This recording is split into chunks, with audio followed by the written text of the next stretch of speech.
Hello students, and welcome to Mr. Hargrove's math class, where today we're going to be talking about linear relationships. And specifically what we're going to be doing is connecting the word problem, the graph, the table, and the equation so that you can see how it's all connected. The learning target for today reads as such: today I will learn how to create an equation, table, and graph from a word problem to understand how all four representations are connected. The success criteria: you will know that you are successful when you can read a word problem and determine the rate of change and the constant, when you can create an equation from the word problem, and when you can use the equation to create a table and a graph, all of which we will be doing today. So, reminder from your previous lesson, we're going to be using the equation form y equals mx plus b. And the primary components of this equation that you need to be concerned with are m and b. These are the primary components because you will need to be able to identify what the rate of change is from a word problem. You will also need to be able to identify what the y-intercept is from a word problem. And then you will replace these variables with numbers. Sometimes your equation will not have a b or a y-intercept, which means that it is proportional. It goes through 0, 0. So this specifically is for non-proportional relationships. You will see that when your line does not start at 0, 0, this shows where it will start. So in word problems, you will find that the rate of change will be expressed typically as like your cost per item. And you're going to see that in examples. It's not limited to cost per item, but a lot of times cost per item lets you know what the rate of change is. And then when you talk about the y-intercept, this is typically a one-time fee or a starting amount. So when you read through these word problems, anytime you see a one-time fee or a starting amount, you need to know that that is also where your line will start.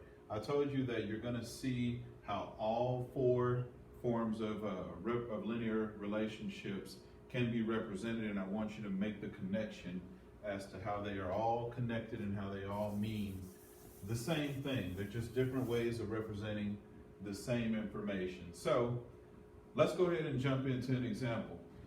It says Mr. Garza wants to have a pizza party for his students. He is able to get each large pizza from Arnie's Pizza Shop for $7 with no additional cost. Write an equation showing the total cost y for ordering X number of pizzas. Then use the equation to create the table and the graph that match it. Now, you're going to see here that there are four forms of representing the same information here in this problem. We have a word problem, and we're going to, from the word problem, create the equation. We're going to use the equation to make a table. We're going to use the table to make the graph, but all four are representing the same information, but they're just different ways of doing it. So, what is the equation here? Well, it says that there are no additional costs. Each pizza is $7. So the equation form will look like this. It would just be y equals mx. I would say mx plus b, but there is no additional cost. There is no one-time fee. There is no starting amount. So therefore, this equation is just going to look like this, just y equals mx, which means I need to figure out what is the rate of change. Now, like I talked about in the previous slide, the rate of change is typically going to be like a cost per something, okay? So in this problem, each pizza costs $7. So that is the rate of change. That means every single time you order an additional pizza, your total cost is going to increase by $7. So the equation here would be y equals 7x. That is the equation. So we're done with the equation piece. And now let's use this equation to make a table.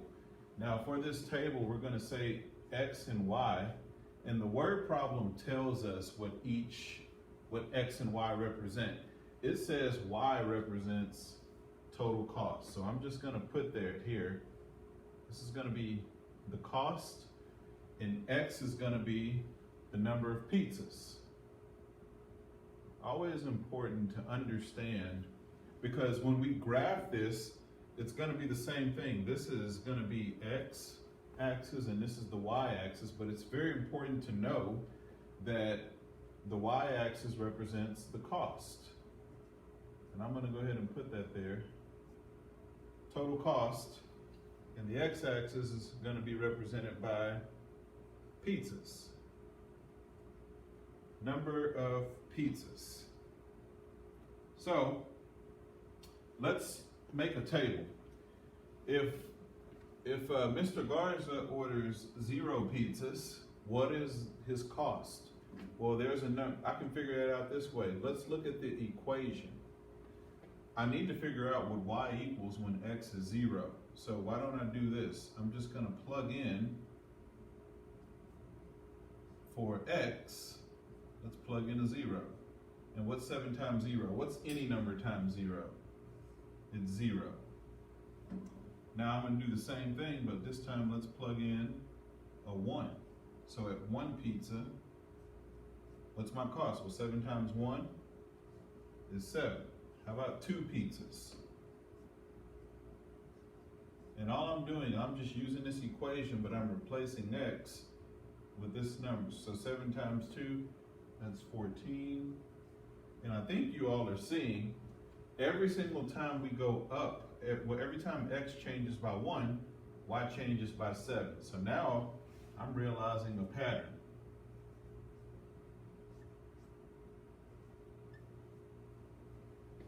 Every single time x goes up by 1, this goes up by 7.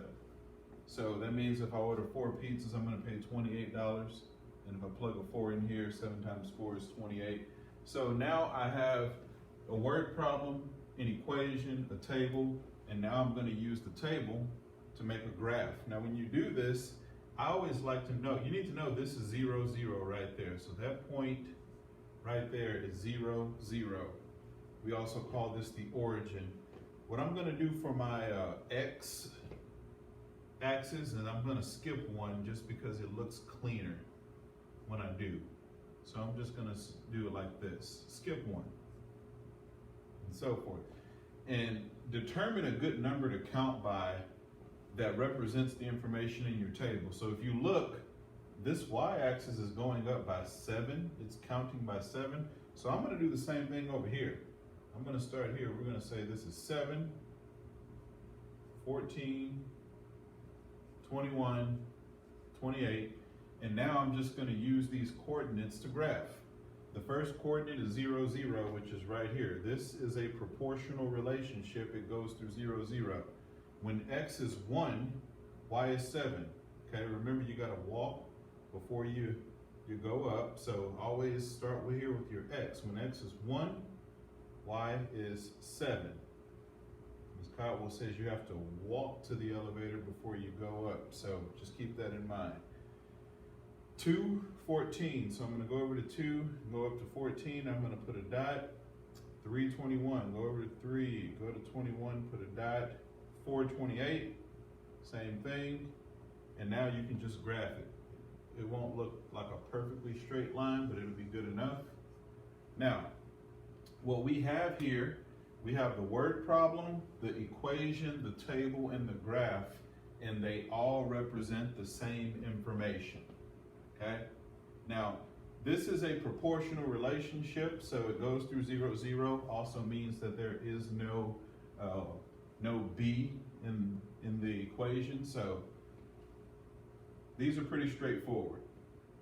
We're going to look at another problem, though, that is not proportional. And you're going to see, though, we're going to solve it and do it the same way. So let's look at the next question.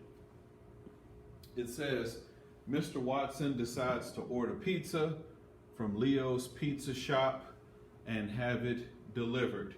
they charge $5 per pizza, but they also charge a one-time $10 delivery fee on the order.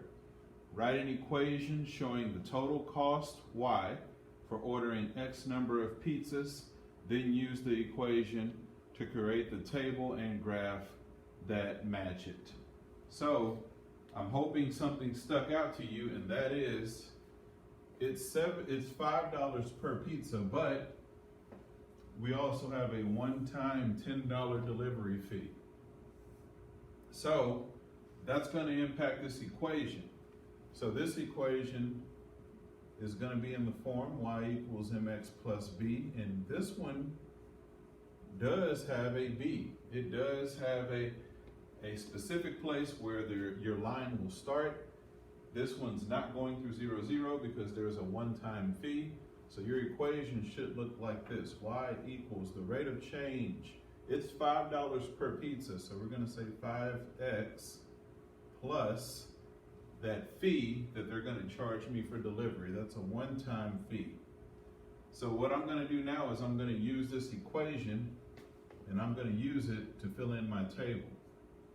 Again, x is going to be the number of pizzas, and y, that's going to be the cost.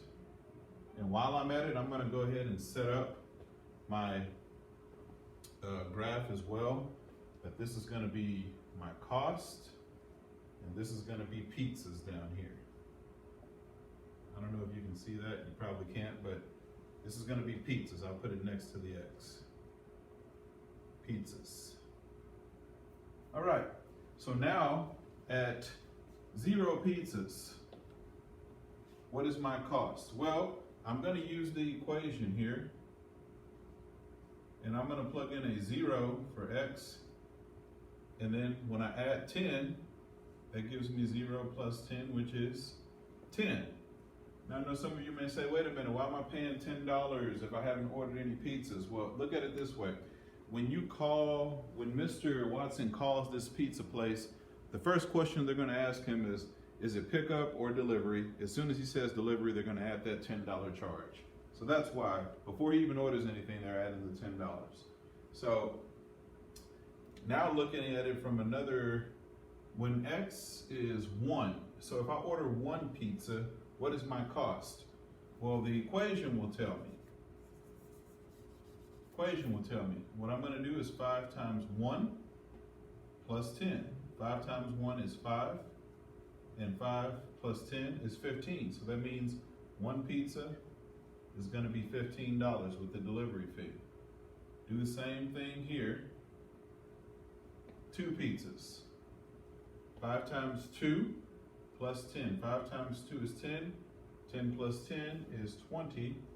And I'm hoping now you're seeing, again, a pattern. Every time X goes up by 1, Y goes up by $5. Why is that? Because each pizza is $5. So I can finish off this table like so. I'm going to add 5, and then I'm going to add another 5. But again, I can confirm that I'm doing it correctly by just using the equation. 5 times 4, 4 pizzas, $20, 20 plus 10 is 30. So now I'm going to use this information, and I'm going to follow the same cues I did last time. I'm going to skip over. I like to skip. It makes it look cleaner. And then, what do you notice? This is going by what? This is going by 5s. So what I'm going to do over here is I'm just going to count by 5s. It wouldn't make sense for me to count by 1s. I wouldn't capture the data accurately. So let's count by 5s. Let's just go 5, 10, 15, 20, 25, 30 up here. So where does this line start? It has a one-time fee. So anytime you have an additional, a B, that means your line is non-proportional. It will not start at 0, 0. The table shows me that it will not start at 0, 0. Where does it start? Well, this one starts at 0, 10. So my first point is not going to be here at 0, 0. It's right here, 0, 10. That is where my line will start. 115, so go over to 1, go up to 15, put a dot. 220, go over to 2, up to 20, put a dot. 325, put a dot. 430, put a dot. Then I'm going to draw my line, and you should see this is a non-proportional relationship. It does not go through 0, 0. Why does it not go through 0, 0? Because it has an additional one-time fee, and that one-time fee represents my y-intercept, or my b, in this equation. So, again, graph, table, equation, word problem, they all represent the same information, but it's just different ways of representing it. You really do need to understand proportional relationships do not go through 0, 0. So you can see here that this doesn't. You can also see here that it doesn't. And again, anytime you have an equation and it has an additional number out here, that's also telling you that it will not go through 0, 0. Very good.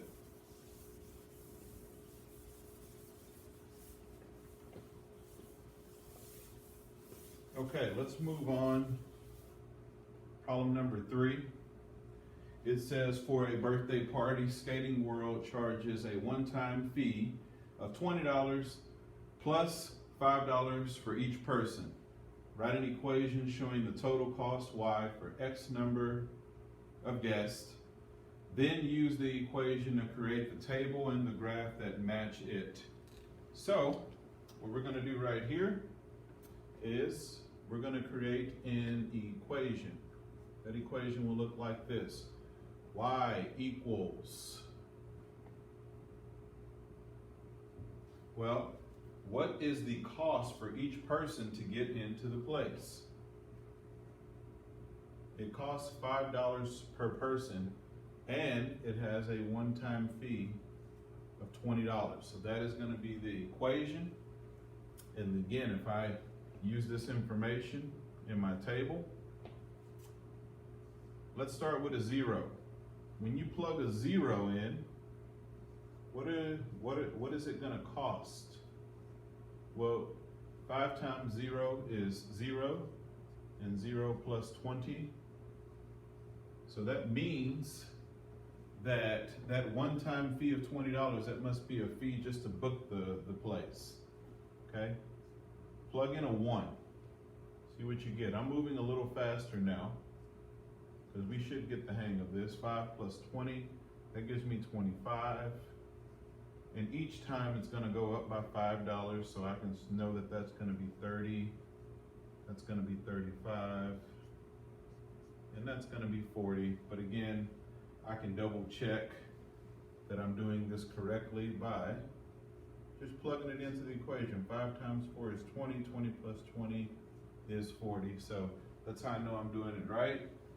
This is going to be my y-axis, and this is my x-axis. X here represents, y represents cost, and then x here in this problem represents guest. So how many guests are going to be at the party? So we got cost, we have guest, and now we can just graph it. Is this going to go through 0, 0? No. This line will start at 0, 20. So let's do our same thing. Let's skip over. And then over here, what's a good number to count by? Let's count by 5s again. Let's count by 5s again. We'll go, but this time I won't skip too many, because I do want to capture most of the data. So we'll say 5, 10, 15, 20, 25, 30, 35, 40. Again, this will not go through 0, 0. It starts at 0, 20. And then it goes 1, 25, 2, 30, 3, 35, 4, 40.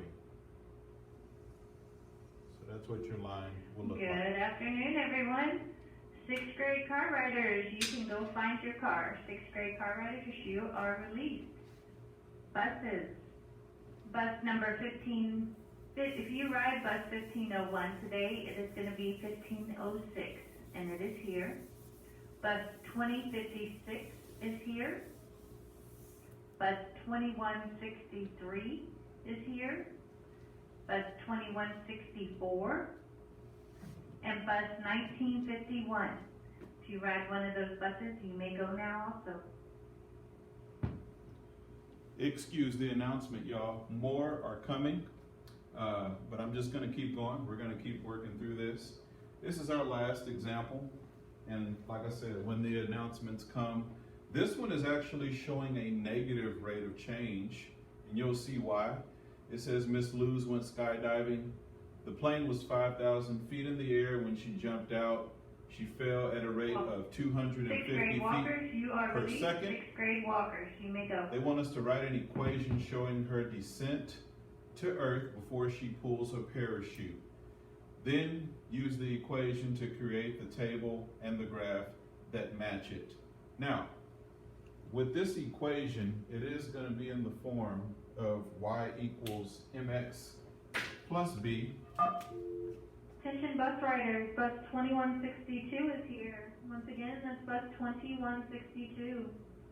But what they've given us is a starting amount. So this 5,000, that's going to represent the b. And then it says she fell at a rate of 250 feet per second. That is going to be my m. So when it has a negative rate of change, meaning someone's falling or something's being subtracted, the line will no longer be increasing, but your line will be decreasing. 7th grade car riders, So, you are free to go. The 7th equation grade car riders. will look something like this. Y equals 5,000 minus 250x. That is what the equation will be for this one. So what we've done is we flipped the m and the b. Negative rate of change can be somewhat confusing to some people, but it's important that you know that there is a such thing as having a negative rate of change. And in this problem, because Miss Looze is falling to the ground, the line should represent that. So what this is going to look like, we have x and we have y. X is going to represent time, how many seconds. Y is going to represent 7th grade walkers, you are free to go. 7th grade walkers. feet. So how many feet is she in the air? So if we look at this at 0 seconds, where is Miss Looze? Well, it says the plane was 5,000 feet in the air. So at 0 seconds, we're at 5,000 feet. How about 1 second? Well, 1 second goes by, she's dropping at a rate of 250 feet per second. This is how I can figure out where Miss Looze is. 5,000 minus 250 times 1. Or 5,000 minus 250. Because 250 times 1 is just 250. So 5,000 minus 250. That is going to put Miss Looze at 4,750 feet. 8th grade car riders, you are free to go. 8th grade car riders. Now, let's figure out where Miss Looze is at 2 seconds. I'm going to use the equation.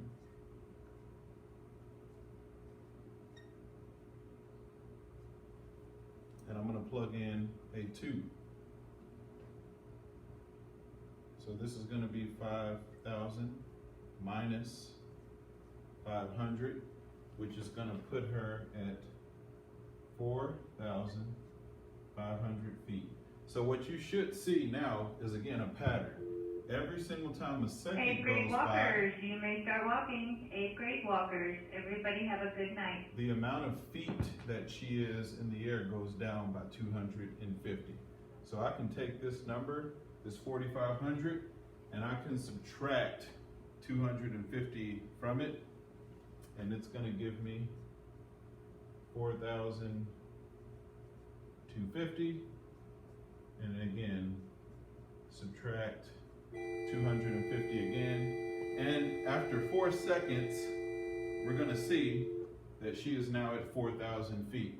So what is this going to look like when I graph it, since it has a negative rate of change? Well, a negative rate of change means that the line is going to go down in a negative direction. So as I plot this one, I just want to make it a little user-friendly here. So what I'm doing is I'm skipping and I'm just going down by 500, just so I can get a good clear data point. So here we'll make this 4,000, and we'll so forth. We'll just go down by 500. So that would mean this one's going to be 3,500, 3,000. 2,500, and down here will be 2,000, which would be the point that Miss Looze pulls her parachute. Okay, we're not going to wait for her to get all the way down to the ground. So at 2,000 feet, we're saying that's when she'll pull her parachute. And we'll do the same thing. We'll skip a line. 1, 2, 3, 4. Here, my Y, that's going to represent feet. How many feet is she in the air? And this is going to be time. How many seconds?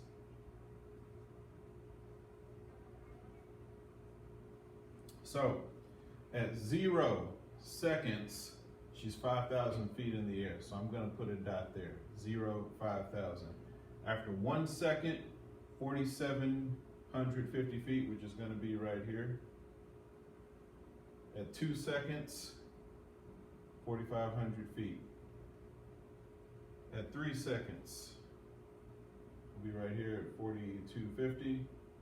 And then at 4 seconds, right here at 4,000. So her descent to the earth is looking like this. Down in a negative direction, and it's going to continue to go down.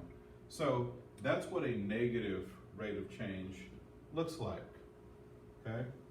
That is what a negative rate of change looks like. Remember, your B represents the starting amount or a one-time fee. And since the plane started at 5,000 feet, that's going to represent my B.